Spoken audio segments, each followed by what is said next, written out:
What's up, family? It's Conscious Thought 101. Please like, share, and subscribe.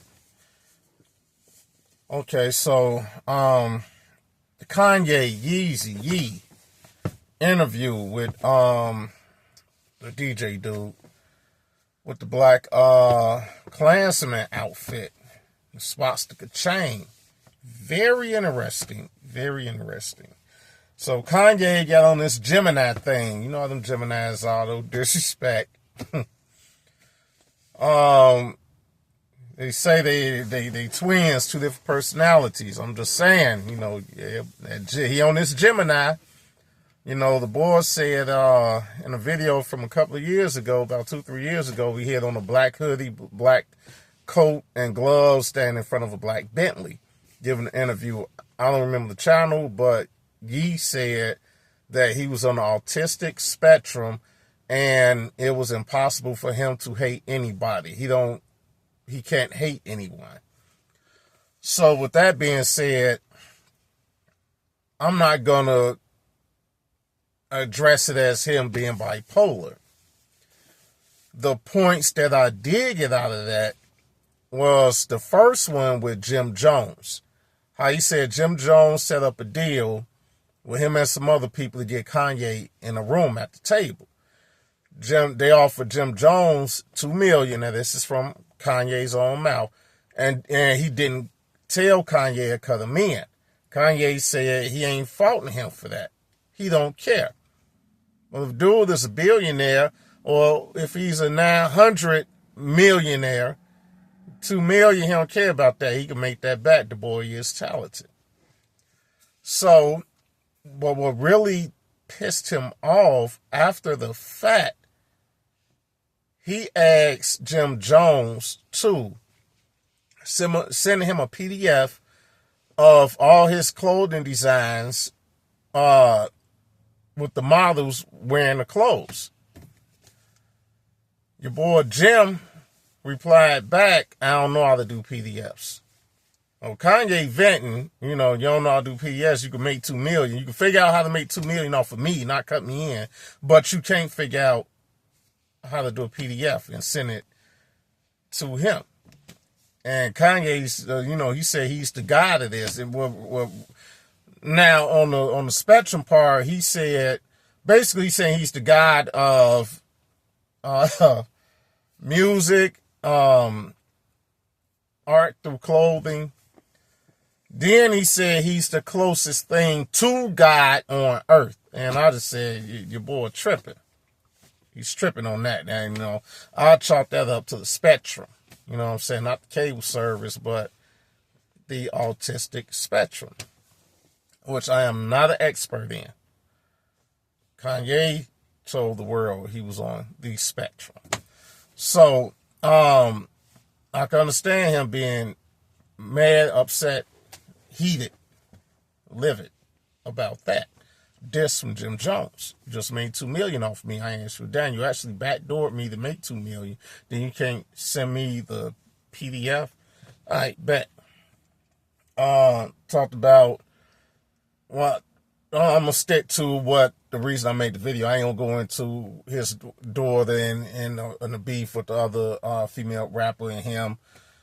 All of that. That's for somebody else. That ain't my thing. I don't want to talk about kids like that. You understand?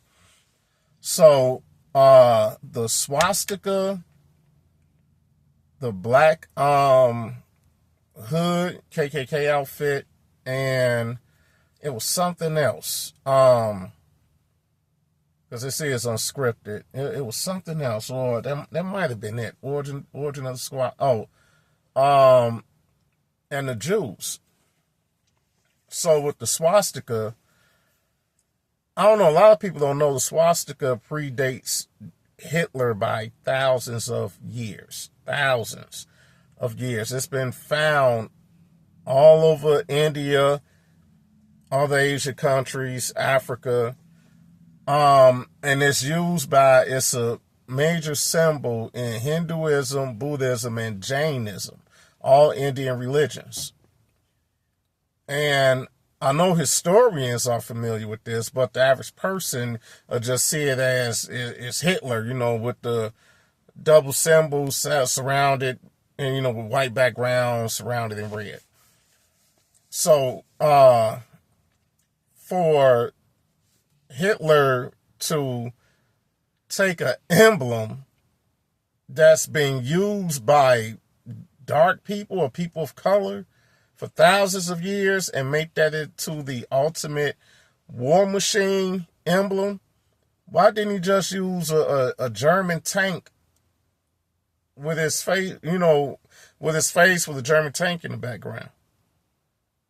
And then the guy that promotes blonde hair, blue eyed is the master race. Well, why don't you use a Scandinavian symbol like Thor or Odin or something? And Hitler was not blonde hair, blue eyed. That's kind of odd. You have a person that's not 6 feet tall, that's not blonde hair, not blue eyed. That's like me going to Mongolia and telling the people, you're the master race. I'm here to liberate you. I'm going to lead you into war so we can take over the world. You get it? You get the analogy? Bet. So, he had the swastika chain, had the swastika shirt, and by right, the Jews got offended, and people that support Jews got offended, and they wanted to redo it, take it down, and put the swastika inside the 6-point star. And speaking of the 6-point star, that has ancient origins also. And it has been found all over the world. It does predate the first synagogue. It predates, I believe it predates the Bible. I really do believe it predates the Bible. And I believe it was found buried dating back to ancient Mexico, I believe. Ancient Mexico or Central America. I even go so far as South America, but it was in that region, Mexico on down. I remember going to a Mexican restaurant and seeing a art type of self-made 6-point star on the wall. And I asked the lady, I said, "Are you Hebrew?" "Oh, no, that's just such and such." She ain't want no parts and no religion. So I took that as, if you put a 6-point star up there and you're from Mexico, it means something in your culture in a certain part of where you came from. So moving on, the black hood. Hold on for a second. Okay. The black Klan outfit. So it seems like he's inverting the American symbol of Southern hate, Midwestern hate too, and he jacking and put his swag on it. And I'm with him thinking how he thinks. From what I see, I never met him. He has a far-reaching method of bringing attention to something to make people really think of the origin.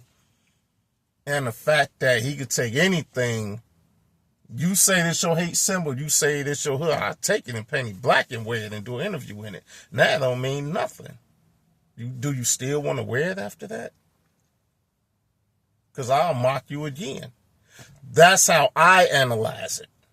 That's coming from me. That's how I analyze his actions with that. People,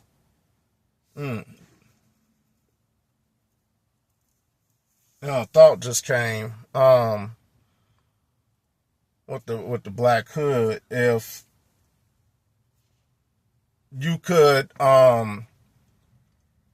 they call him a hater or a hateful person with the emblems, and he could take that and flip it, while also saying that everybody gets paid off of black people's pain, which is true. we all know the Holocaust was a horrible thing. No matter how many died, but I'm not here to discuss that. That's for other people to debate. So we all know somebody offend the ADL or Jews if it comes off as anti-Semitic, but can't nothing be anti-black.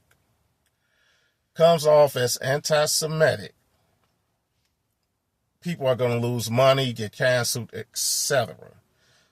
They have a Holocaust museum, just in case anybody say something off the wall. They could shame them and have them go to the museum to get a refresher in history. Now, let's go back before the Holocaust about some tragic genocide through starvation. Joseph Stalin was the dictator of Russia during World War I. Not sure about World War II. Very, very possible he was around at the beginning, whatever. Not sure, but definitely World War I. The communist or socialist policies with the farming, which they conjured up Marxism, socialism in the 1800s. So they went to practicing it, and it's a war, so the crops are gone. You know, they didn't get destroyed or whatever. Now, and I believe, it was Ukraine. The country Ukraine had well over 1 million people that starved to death. You don't hear about that. I'm not pro-Ukrainian. I had nothing to do with that civil. I'm against supporting that war. I'm going to tell y'all right now. But this is going back to the early 1900s. Between World War I and World War II, where there was a particular time frame where it was well over 1 million Ukrainians that starved to death. And from dictator bad leadership. Before Ukraine, the country of Congo was invaded by King Leopold II. They killed between 5 to 10 million Congolese people. So when we look at a third world country, we got to look to the background. How did it become a third world country? Because ancient Africa was not third world. Okay. So we had invasions and stuff from all, European countries. And then after that, even though not counting the tribal conflict was nowhere near as bad as the European invasions. After that, once they destroyed society there, then a lot of this tribal stuff is instigated and weapons are supplied more to one side than the other to ensure a victory in a civil war. Even the Turkish president said that about Rwanda, told France to basically STFU because y'all instigated a civil war in Rwanda and supplied weapons. Okay, so that's going back into history. China, the dictator Mao, a lot of people died under his leadership. I believe it was starvation also. I believe so. So, black people. Okay, nobody wants us to talk about our history.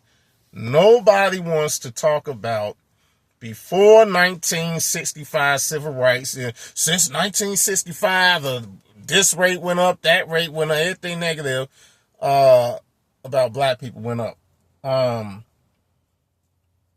Nobody wants to talk about, and let alone slavery, how bad that was.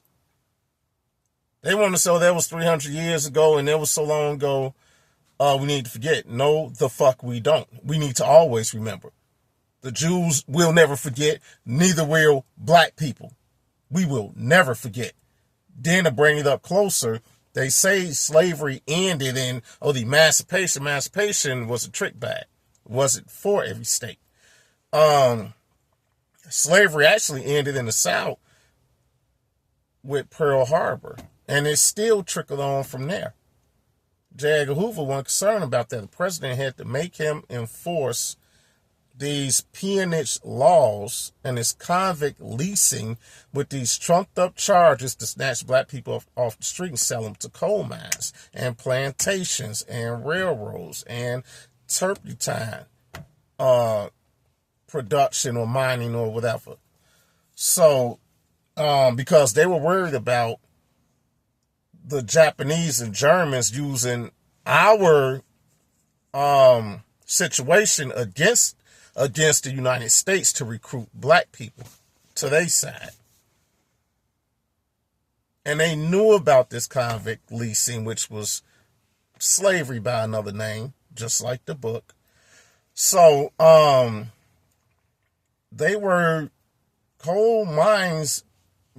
companies were making money hand over fist of free labor.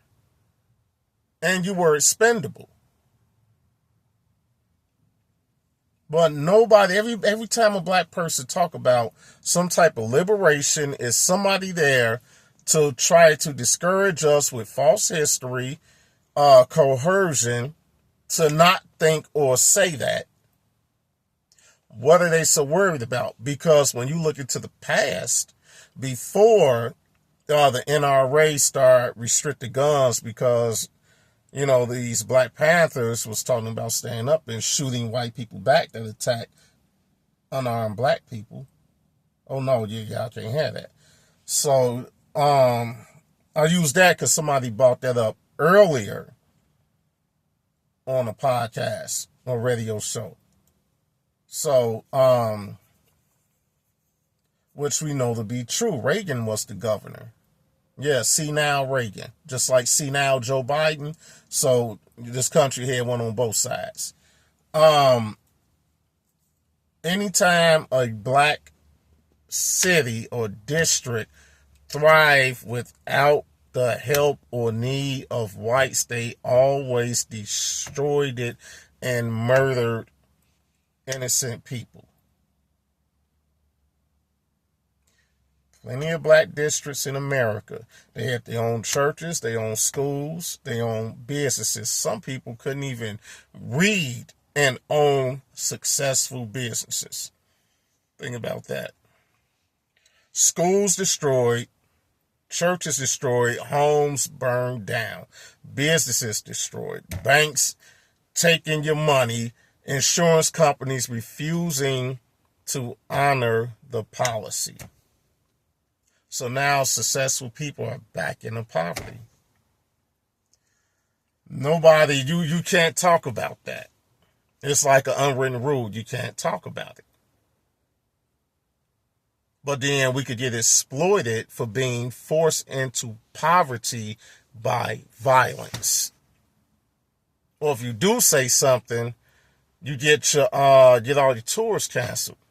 Kanye said also. So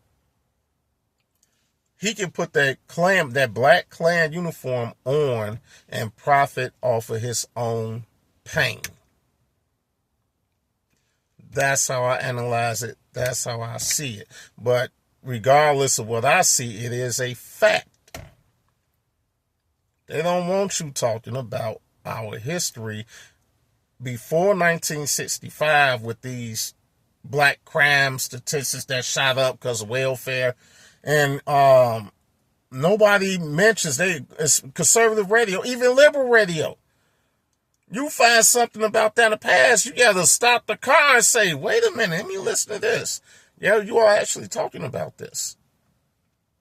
And all the lynchings. And like I said in other videos, it was like a sports arena. They brought their kids too. Before I lose my train of thought, I think it's been like 19 minutes. The failure of due process, I'm not being redundant. I just want to make sure people get the message. Nobody talks about, they brag about the founding fathers and the Constitution. Constitution did not apply to black people. If they said it did, in practice it didn't. Consensual relationship with a white woman or even pay a white prostitute you will be dead in 24 hours. After they hold you in jail, where they get the little lynch party and an apparatus together to torture you. And I'm reading the 1619 Project for the second time. Certain chapters do document certain incidents with dates and locations, just the same as Ida B. Wells, which she heavily documented. What else? Black people's pain. Self-defense. It's technically a no-no. And if you do it, you're labeled a bad person. Which, and I'm basically repeating myself, but this is the end of this video. Please like, share, and subscribe. Conscious Thought 101. Peace.